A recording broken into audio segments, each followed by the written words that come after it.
Evo, gospodine Milanović, jučer ujutro priveden je novinar portala Indeks.hr Gordan Duhaček zbog toga što se nije odazvao policiji, ali kako su policiji naveli i zbog objave dvaju tweetova, ipak sad kažu da situacija nije takva, da ipak zbog nečega drugog. Kako vi ovo komentirate? Je li ovo napad na slobodu medija, općenito napad na slobodu govora u Hrvatskoj?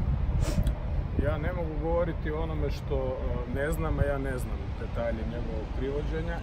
Ne znam je li se odazivao na pozive, ne znam je li bio ispravno prijavljen, tu sam sklon vjerovati policiji, kako bi se reklo u našem narodu po defaultu. Dakle, i određena razina povjerenja u policiju mora postojati. Ono o čemu želim govoriti je ono što je manje više poznato, osim ako sad nešto treće nije poznato, a to je da je čovjek prijavljen i procesuiran i osuđen zbog tweetova.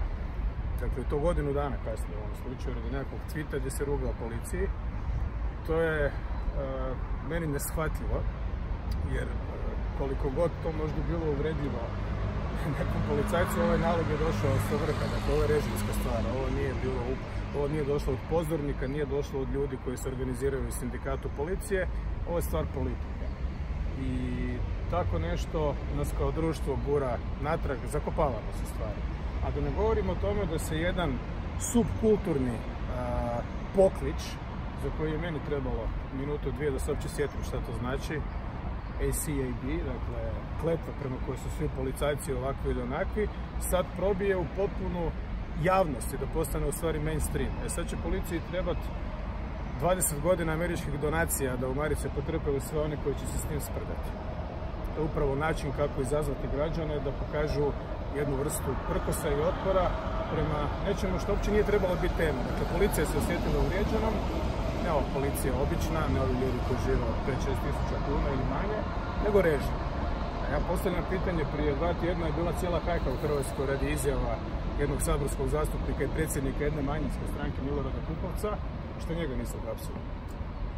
Odnosno što mu nisu skinuli imunitet, pa to su skidali od saborskim zastupnicima radi šaranja po zgradama, radi minornih kaznenih djela. Vidite kako postoje ne dvostruki, nego potpuno šizofreni kriteriji. Prije nekoliko dana je na jednoj nogometnoj utakmici grupa od više stotina mladih muškaraca urlala i pozivala na linč i na ubijanje jedne cijele nacionalne skupine. Čekam da vidim šta se dogodilo. Je li to narušilo osjećaj ili moralne vrijednosti građana? Je li to poziv na mržnju? Šta je to? Zašto tu ništa nije napravljeno? Se možda oni koji vode policiju boje toga? I tako dalje, i tako dalje. A da ne govorimo o ovoj pjesmici koju je taj novinar, dakle novinar jednog portala, u formi rugalice, parodije, parsiflaže, dakle sprdačine, rekao da se u nekakvom prijevodu sa starog francuskog, također prijavljen zbog narušavanja ili udara na moralne vrijednosti i osjećaje građana. Ja ne pozivam da se u Hrvatskoj pale zastave, jer to je nedopustivo, da se izruguje sa himnom, ali ovo je vrsta slobodnog građanskog govora, ruganja, radi čega se ljude ne može procesuirati, ne smije privoditi. Odnosno, da bi ih se privelo, moralo ih se prvo prijaviti. Tako da ta cijela konstrukcija je naprosto promašena. Ja sam rekao da neću komentirati pod kojim uvjetima je taj gospodin priveden i je li se odazivao na pozive, ali je činjenica da nije prijavljen, a prijavljen je bez veze, dakle zbog nečijeg bijesa, zbog nečije želje za osvetom, da ga se ne bi niti privodilo. Dakle, uopće ne bi došao u situaciju da prekrši nekakve proceduralne obaveze koje ima prema policiji. Prema tome ništa ne valja u toj priči. Dakle, sve je pogrešno. I ovo građane poziva naprosto na jednu vrstu građanskog bunta i otpora prema verbalnom deliktu, prema onome protiv čega smo se borili i čemu smo se rugali u socijalizmu kad smo na klupicama pjevali Vilu Velebita, bez obzira na motive. Naprosto zato da isprovociramo nekakvu reakciju režimske policije. Ovo je isto. Samo u demokraciji, još gore. I to u demokraciji u kojoj je HDZ-ovka dobila portfelju Komisije za demokraciju i demografiju. Iz te stranke. Dakle, ovo je režimska stvar i iza ovoga stoji režim. Neobični policajci. Prekršeni zakon, koji još iz 90. koji uopće dopušta da ga na ovakav maliciozan, lažan način, dakle osvetnički način, itko tumači, treba promijeniti. Naprosto nisam vjerovao da netko može na ovakav način protumačiti jednu općenitu zakonsku normu, to je mislim članak 17 Zakona o prekršajima, i građanina, u ovom slučaju novinara, koji je onako dosta žestok u stilu i zna pisati svašta o svakome, privesti, zadržati ga na aerodromu. Jedan drugi detalj je bitan, ako je taj čovjek zaista dan ranije bio u Heinzlovu u policiji, to je zabilježeno. Dakle, javio se policiji, šta ga nisu zadržali. To se može lako utvrditi. Dakle, ako je došao na portu u Heinzlovoj i rekao ja sam taj i taj, rečeno mi je od službenih osoba na graničnom prijelazu da se protiv mene vodi takav i takav postupak, pa zadrži ga. Oni ga hapse na aerodromu. Stvari ništa ne radi, dakle, sve je potpuno krivo, naprosto režim gubi glavu. A sad ćemo vidjeti opet kakva će objašnjenja biti, vjerojatno će naći nekog žrtvenog jarca koji će za to odgovarati. Ali ovo je grozno, dakle, i mislim, dajte ljudi da utvrdimo nekakve kriterije u ovom društvu. Ponovit ću, prije nekoliko dana je grupa od par stotina mlađih muškaraca urlala i pozivala na ubojstvo i linč na javnom mjestu jedne cijele etničke nacionalne skupine. Nikom ništa. Za sada ne vidim nikakve reakcije. Mislite li da bi kriteriji bili isti, dakle, da se radi o nekom odnošenju građana? Ja ovdje vidim da postoji posebna služba za stalking, odnosno za praćenje i proganjanje bezveznih twitteraša, da se ne uvrijede. Šta to znači da je neko nešto objavio na Twitteru? Pa na Twitteru su dnevno tisuće i tisuće naših ljudi koji objavljuju svašta. Objavljuju opscene stvari, proste stvari, glupe stvari, pametne stvari. Time se bavi hrvatska policija. Ne mogu vjerovati. E upravo protiv toga ću se kao predsjednik boriti svom riječju. Ne tako da kažem da tražim detaljno policijsko izvješće, ali na to kao predsjednik nemam ni pravo. Međutim, da vidim stvari, da vidim probleme i da vidim kamo to vodi. A vodi nas u onaj režim koji je bio 70. i 80. godina, kad se ljude šutalo za gluposti, tako je i završio. Pa neće se to Hrvatskoj dogoditi. Dakle, pozivam i policiju da se ne da izmanipulirati. Ovo su režimske stvari. Dakle, i jedan subkulturni poklič koji je nastao ko zna gdje, u Americi naravno, koji sam viđao do sada u američkim medijima i trebalo mi je minutu da se sjetim što to uopće je. Shvatio sam da naša policija po tome sistemski postupa. I da to smatraju, ne znam, ugrozom poretka i vrijeđanjem policije. Pa tek sad će to dobiti. Sad svi znaju što je to. Kom to treba? Kome to treba u modernoj Hrvatskoj? Nikom. Duhaček tvrdi da sinoć kada su ga priveli u Općinski prekršajni sud u Zagrebu, da mu je u ćeliju ušao sudac. Ne znam, nisam bio tamo priznaj i o tome ne mogu. U slučaju da je to istina, je li to još jedan krah hrvatskog pravosuđa? Treba li tu funkcionirati na neki način? Treba li procesuirati tog suda? Ne mogu govoriti o slučaju gdje nisam bio svjedok, ne znam, ali kažem da čovjek nije prijavljen ni zbog čega, a prijavila ga je režimska policija. Ne bi ni došao u situaciju da ne bismo ni razgovarali o ovakvim stvarima. Je li to istina ili nije, ne znam, ali vrlo lako je moguće utvrditi i treba utvrditi ili čovjek prijavio sam sebe u policiji dan ranije. I zašto ga nisu zadržali? Nego ga love po aerodromu. Dakle, ovdje se radi o tome da ukoliko je to istina, nema sustava.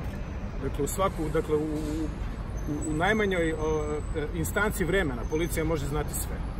Vidiš, traže li ga, dakle, ja namjerno ne spominjem ime novinara, jer bitno je da je novinar, dakle, jer da je takozvani obični građanin, vjerojatno se to ne bi dogodilo. Ljudi na Instagramu i na Facebooku i na Twitteru pišu svašta. Pišu i pod novinske komentare na portalima dnevnih novina i portala, pišu nevjerojatne stvari i u stvari je taj cijeli prostor društvenih mreža postao repozitorij mržnje i netrpeljivosti.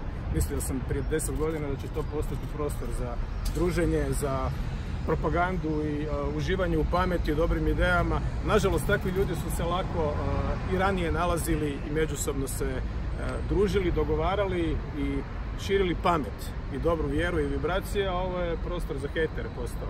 To je njihov sanctuary, to je njihovo svetište i sklonište. Dakle, država tome ne smije još pogodovati. Gospodine Milanoviću, ako možemo kratko još, Kolinda Grabar-Kitarović jutros je na jednoj sigurnosnoj konferenciji kritizirala način na koji se vlada suočavala sa migrantskom krizom 2015. i kaže da je to bilo neodgovorno i da se neće ponoviti. Mislite li vi da ona svoju funkciju trenutno koristi u svrhe kampanje? Pa ona ima stožer i sve živo, ali nije još u kampanji.